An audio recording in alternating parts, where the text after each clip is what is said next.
for you is, how do you think that discrimination affects the educational system?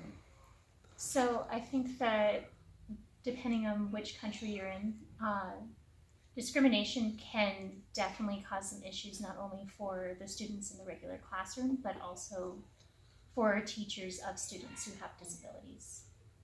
Okay. Have you ever witnessed or seen discrimination towards these people in the educational system? I mean, it's a lot more common here.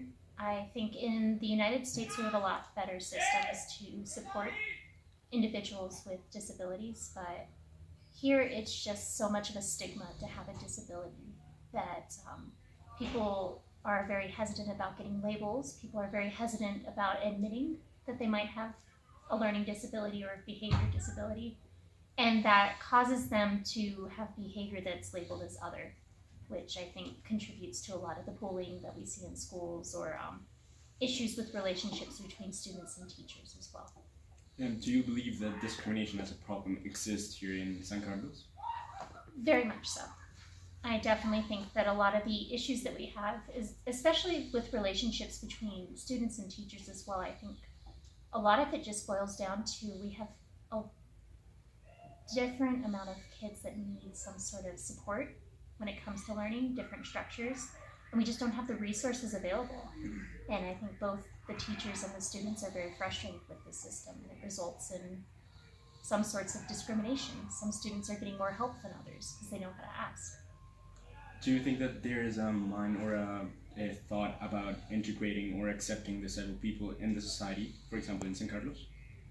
Definitely.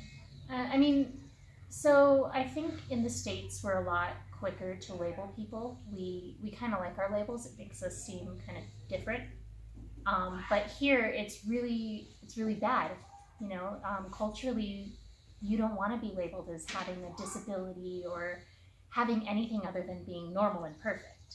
You want to be athletic and smart and all of the things that makes us San Carlista. And the second someone steps out of that, you know, that's when we start seeing issues of kids getting bullied or left out or falling behind in classes, right? That's a big problem here. So I think that look at the campus. We're not really set up to include all types of disabilities. Yeah, knowing that you have worked in multiple countries with disabled people, how have you experienced the difference in the countries, and which one do you think that actually needs change of this type of interactions? Well, so I've only really worked in the United States and here in Colombia. I did see a few of the programs with disabilities when I lived in Cordoba, Spain. They have a actually really great center there for individuals who are hearing disabled. So that was really cool to see. There were tons of signs everywhere for individuals who are blind, and a lot of the restaurant owners also spoke sign language. So that was really cool. But honestly, I think Colombia is it's really far behind in mental health, period. You know, you guys had a lot of other issues going on for so long. I think that you guys are really struggling right now to catch up in the mental health sphere. So it can be really hard to help support individuals in these areas. For you as a teacher, what are the methods that you use for normal, let's like that, and disabled students? Well, so if I'm planning a class in the States we could take, I used to teach this ESL class that had, so English is a second language. And in that classroom I had 22 students. And of those 22 students, 19 of them were labeled as either, we call them LD or ED or BD. So LD is learning disabled, ED is emotionally disturbed, and BD is behavior disabilities. And what those basically indicate is that they have different needs. Either it's going to be on an emotional environment level or with learning issues. So out of 22, that's 19 students that needed specifications and special modifications, right? So you take that into account when you plan everything, you know, but that also means that I had 3 individuals in that class who didn't need modifications, just their language structures. So the idea is that at that point, a lot of the stuff you do to help include those other individuals actually can really help your regular students too. So it's a matter of learning what your students need and then implementing all of those modifications, whether it be sentence structures or vocabulary or more time or a separate space for them to accomplish things, or even something just as simple as color coding, right? Sometimes it just takes different things to help all of the students be successful. Okay, when you know that actually people do need special treatment or a special way to manage this type of situations, what would be your advice for the Colombian educational system? Well, I think the biggest thing is that we have two schools of thoughts in the States, and one is that labels are bad, and the other one is that labels are good. And I don't think that they're either bad or good. I think that how you deal with the labels is different. I think that there needs to be more of a push towards acceptance of people have mental disabilities, people have learning disabilities, people have emotional disabilities, and that's okay. We need to normalize disabilities. We need to have a whole push where kids are included in education, where it's not okay to have a kid screaming in the middle of class and have everyone think, man, that kid's weird. No, that kid has something going on.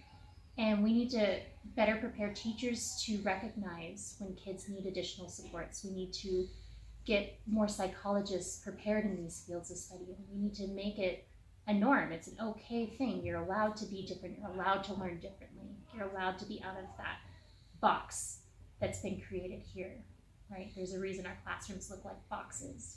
We're all expected to learn the same, and that's not fair. Every student learns completely differently. Do you think that there is a way, or that there can actually be a reality in which every person is included in an educational system? Yeah, you see it all the time. You see it definitely a lot more in the States, in specific schools, not necessarily always in the public education system, but it takes a lot from the teachers. It takes a lot of support from the administration. And it's a process, but it's perfectly capable. Like every classroom can be a place of inclusion, but it takes everyone working together for that. And what would be your advice to a person that has been actually discriminated in the educational system? Just to take into account the fact if you're being discriminated against, understanding that not everybody understands disability, and that instead of looking at discrimination as something that's wrong or negative, look at it as an opportunity to educate somebody. Right? If you have a learning disability or a cognitive or physical or any sort of disability, people tend to treat things that they don't understand that are different from what they consider normal as something that's bad. And if you are being discriminated against, that's an opportunity for you to kind of educate the world about, well, actually different isn't bad, right? I just need to learn this way, or I need to learn this way, or this needs to happen differently. I think that would make for a much better environment for everybody. You as an individual do something to help reduce this discrimination phenomenon in schools or in society in general? Well, it's been a lot harder here, obviously, but yeah, I think that what I personally do, which I don't know how much this helps, but I just take a point of looking at any situation and trying to understand when I see somebody doing something really weird or different, or I just stop and think for a second, okay, what is this person's background? Where are they coming from? Do they maybe have a cognitive disability? I don't just look at this person and think, man, that person's really weird, right? You see people on the street corner shouting, or, that person that smells a little, or people that are just homeless even, just understanding that they probably didn't choose that. They probably have some sort of psychological or cognitive disability that they're not able to get support for. Just having more of an open mind about people and situations. Okay, thank you very much.